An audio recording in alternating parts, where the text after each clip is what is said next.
and the New Orleans Saints.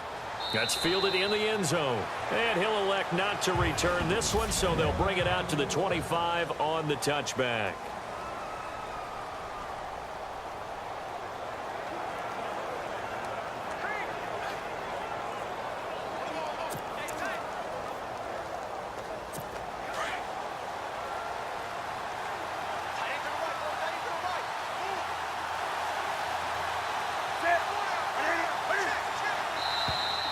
And now whistles and a flag, and I think we got to jump here. Neutral zone infraction, defense.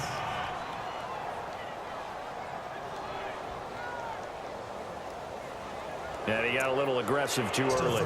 And he did, wanting that quick takeoff as the ball was snapped, but I think sometimes those big guys on offense, they're pretty cagey too, right? They make those little sudden moves or those little subtle moves that get you to jump. Newton turns and hands to Stewart. He'll be tackled shy of the 35. The power move there couldn't buy him much space. It's a gain of 3, and it sets him up with 2nd and just 2 yards to go. And some options here for the offense on 2nd and 2.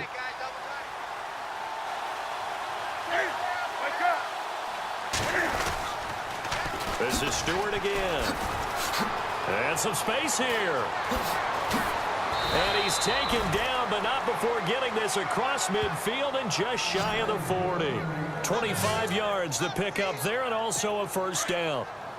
By the way, partner, that was a 30-year-old running back carrying the ball there. Yeah, turned 30 back in March, did Stewart. Yeah, I know that people say you're not supposed to at the age of 30, but Jonathan Stewart, good style, good physicality. He'll continue to run it. Hoping to keep him healthy. Hasn't played a full 16 games since 2011. It's a 7-yard carry to set them up with a 2nd and 3.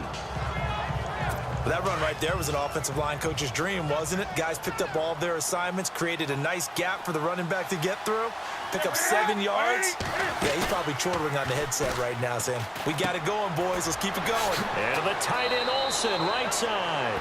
And he'll be out of bounds, able to take this one down to the 20-yard line.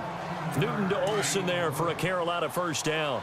We've been together a little while now, partner. How often do we actually describe tight ends as nifty?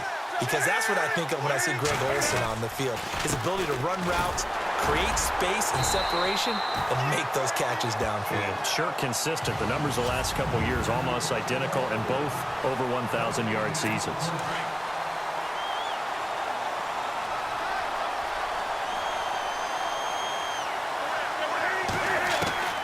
Here's Newton now on 2nd down. His throw caught at about the 5. And he'll take this into the end zone. Touchdown, Carolina. Greg Olsen, a 20-yard touchdown. And the Panthers take it right down and score on the opening drive. And this will be good to give the Panthers a 7-0 lead. Personal foul. Roughing the kicker. Defense. Well, we looked at each other right away. We knew that flag was coming out. And I always enjoy the conversation post because officials always tell you, I don't want to throw the flag, but you caused the play. You did it. I had to.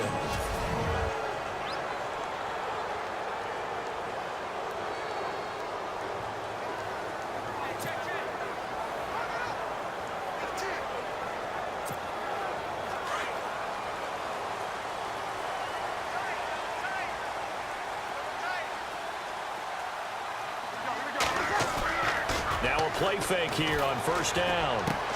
Out to the flat. That's complete to his running back. And they're able to get this one across the 35. They give him 13 yards there on the play and a fresh set of down. With Charles Davis, I'm Brandon Gaudin. It's Saints football to begin quarter number 2. And they've got it here with a first down.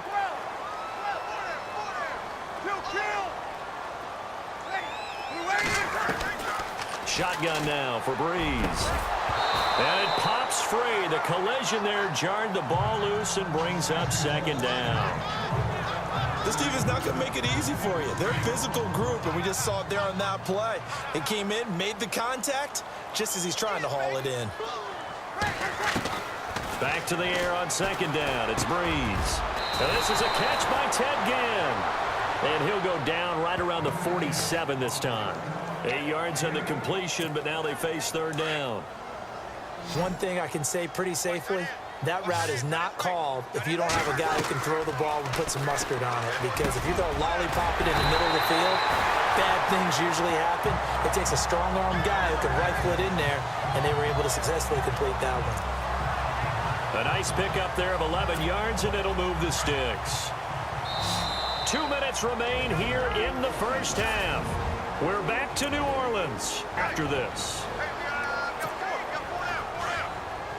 Back now, as I search for my cue card here, there we go. Coming up at halftime, Larry Ridley will join us from Orlando. He'll have highlights and analysis from our first half of play. Well read. Yeah, thank you. Give him 9 there on the first down completion.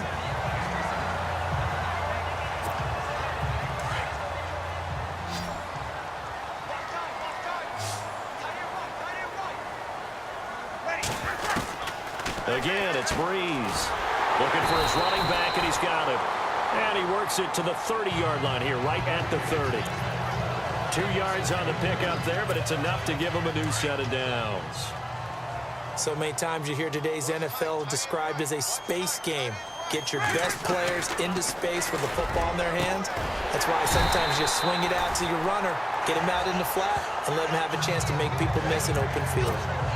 They call it a gain of 19, and it moves the chains.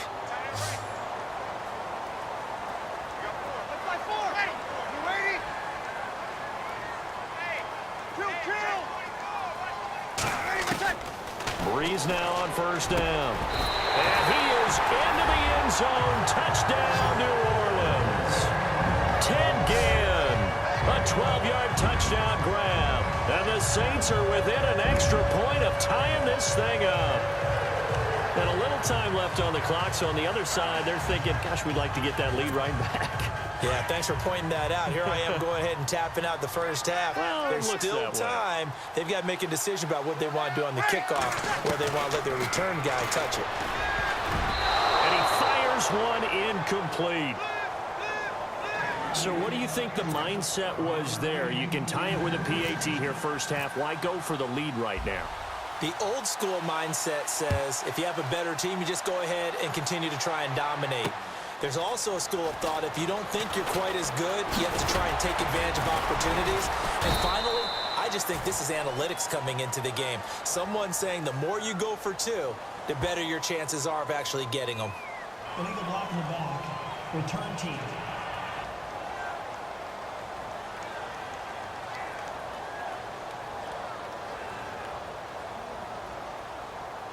Yeah, this is going to put them back with not great field position. So they really got zero benefit at all, right? Sometimes you can absorb a penalty when you get a big return. Then the penalty brings it back, but you still have great field position. As you pointed out, not in this case.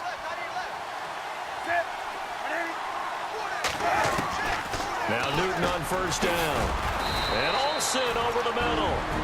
Now the Panthers going to use the first of their timeouts.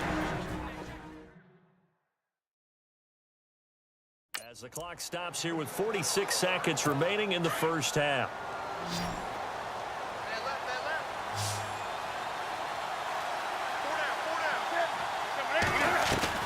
On second down, here's Newton. And they've got the hook up. This is Olsen. The Panthers going to use the second of their timeouts as they'll stop it with just over 40 seconds to go in the first half.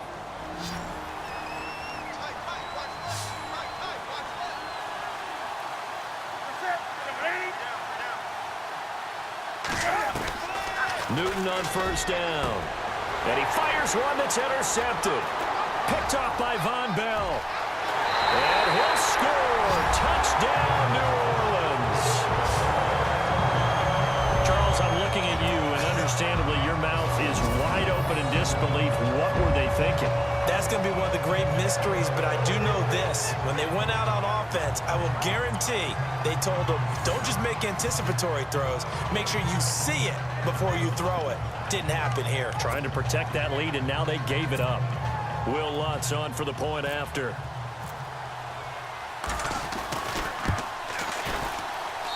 And he puts this one through as the lead moves to 13-7.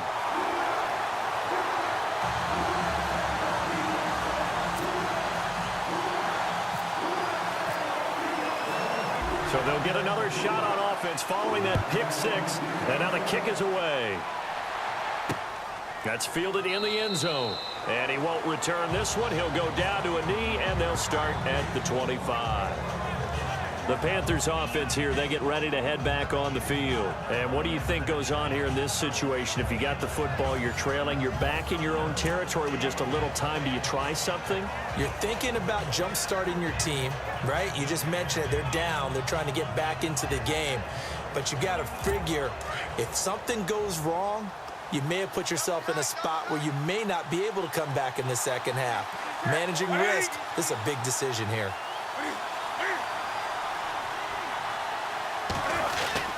They'll start the drive with a run by Stewart. And not a whole lot doing there as he'll get it up to about the 28-yard line. Give him 3 on first down. It'll set up a 2nd and 7. There hasn't been much to crow about when we talk about defenders in New Orleans in recent years. But Cameron Jordan certainly is a guy that we should respect. Is he what they will kind of build around on that line? Yeah, they have to, because not only is he a good player out on the edge, he can work inside a little bit as well. But it's his leadership and his passion for the game that they'll really utilize. And hello, I guess Larry's halftime show was buttoned through. And we are moving on and ready to go for the third quarter. And it's a pretty good return here as he'll get it up to the 29-yard line. Out come the Saints now. They'll go on offense first here to begin the third quarter.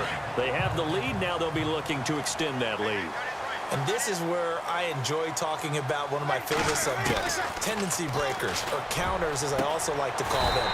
You've done things in a certain way in the first half, and they've had an ability to see what you've done. They're going to make their adjustments. So guess what? You adjust yourself and try and stay ahead of the pace because you are looking for some separation in this ball game. The adjustment to the adjustment. Without a doubt. Show him one thing, hit him with something else. And nowhere really to go there. He'll take this up just shy of midfield. Just a yard on the pickup there, and it'll...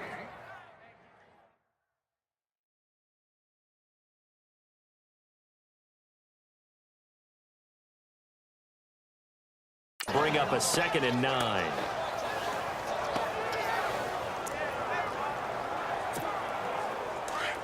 Looks like the defense in press coverage here.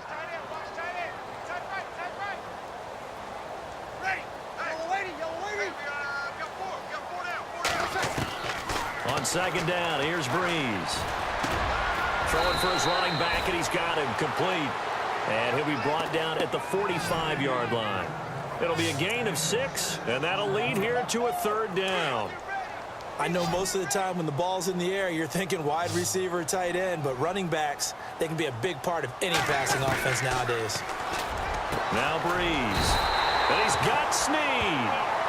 And he's able to get the first before he's taken down at the 36. Breeze finding Snead there for a safe first down. Really? Really? Did we just see that? That's a big catch. One-handed, I might add, to pick up a first down. I was going to say on 3rd down for the defense, it's one thing to give up a reception. You just kind of shake your head on a one-handed catch to pick up the first.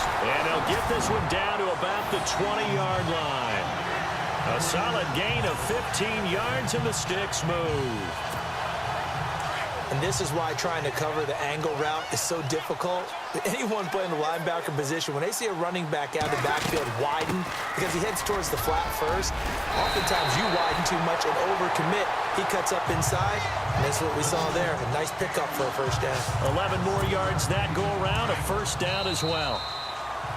Just keep the ball on the ground. Do a little pounding. Chew up some clock. If they can get it in.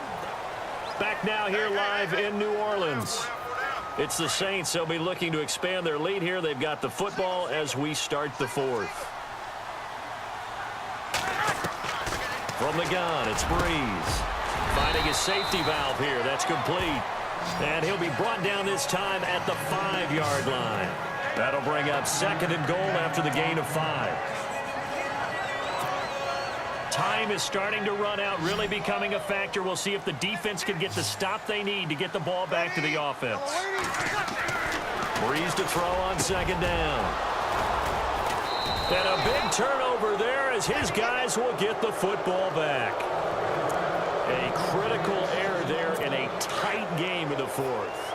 All you talk about is taking care of the football, and especially with a lead here in the fourth quarter, turning it over, now the door is open for the opposition. Just in general, when you're passing in the fourth quarter with a lead, no matter at what point, you got to be super careful. Got to be careful, and sometimes you can be so careful that you end up running yourself into an error.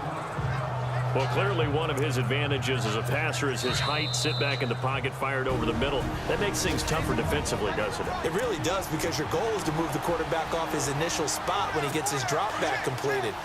But when you have that type of height, he can stay in there if he's willing to take the hits and just fire over the top, which saves him time and actually completes a play a little bit quicker than it normally does for a quarterback that has to slide and find open space to throw.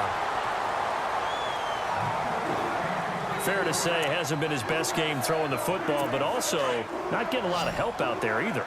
Yeah, you nailed it pretty well, you know. He's got to throw it better, got to get more help. Obviously one that should have been caught. They've got to find a way to bring those two elements together so they can make some progress in this one. And he finds a man. It's Olsen. And he's able to get it to the 33. Good enough for a first down.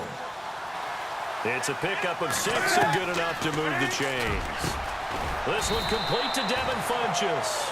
Give him 9 there on the first down completion. Cam trying to rally his guys to the line as quick as he can. He's back to throw.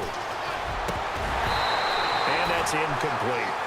Well, plain and simple, that's the second time today that he's dropped a pass. And that one, I think, maybe even a little easier than the earlier one that he dropped. Surprising. Was this game announced as a night game prior to, and maybe his rhythm is just off? He's got thrown off. He's going to have to wake up, enjoy the sunshine, and go play.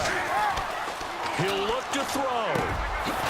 And this time he's got the hook up. It's complete. And he's got the first down yardage before being taken down at midfield. It's a 9-yard gain, and it keeps the drive moving. And, a crusher there as it's intercepted. Picked off by the safety, Kenny Vaccaro. And they will finally get him down as he's all the way to the 36-yard line. And that one, it's going to hurt big time. You're in the 2-minute drill trying to get your guys down the field, and it's looking like they're going to come up just short, as this is definitely not his best throw, and it'll wind up being intercepted. And the play goes nowhere, losing yardage back near the 40 at the 39. And now we get a timeout called on the defensive side of the ball by the Panthers. It's just their first. They've got 2 more to use here in the final stages.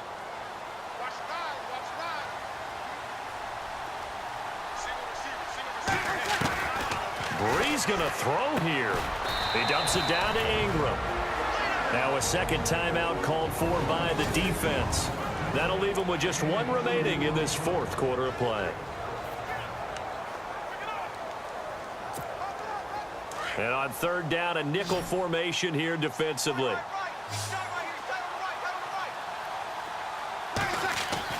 Back to throw, Breeze. Caught on the left side by Ginn. Now the defense will burn their third and final timeout. And as the two teams talk it over on their respective sidelines, we take a break. And here's a big one now. Try to hold this lead. They're going to go for it here on fourth down. They'll go for it. It's Breeze. A hit as he throws, and this is going to be incomplete. The Saints' decision to go for it backfires, and the Panthers will get the football back. So they'll trudge off the field with a bitter taste in their mouths after that failed fourth down conversion. Yeah, there'll be a lot of analysis there on the sidelines. Was it the right call? And he can't get a throw off. He's taken down. What a huge play at this point in the game. Cameron Jordan in there to drop him as the clock continues to roll. And a spike comes now with just under 40 ticks left.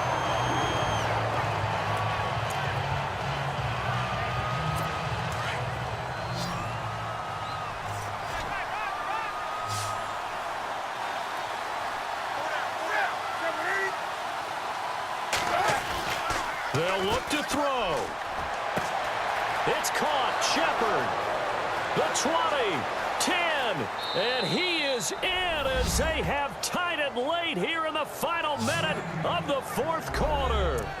They got the dramatic score to tie the game here late fourth quarter. Now all eyes resting on the foot of one man. Yeah, no doubt about it. Your brother called me before the game. That's his guy in fantasy. He needs this one badly. Gano out to kick this one away. On the return, it's Ted Ginn Jr. And his guys will get the football right at the 20-yard line.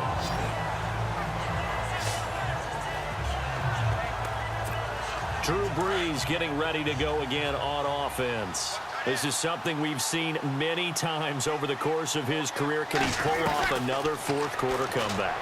It's very strange, isn't it? Because when it's a player of this magnitude, even though the guys on defense have the lead and are sitting in the best spot, they're maybe the most nervous people in the stadium because they've seen this happen to too many people before, too many teams. They've got to find a way to shut him down. Here we go again for the grizzled vet.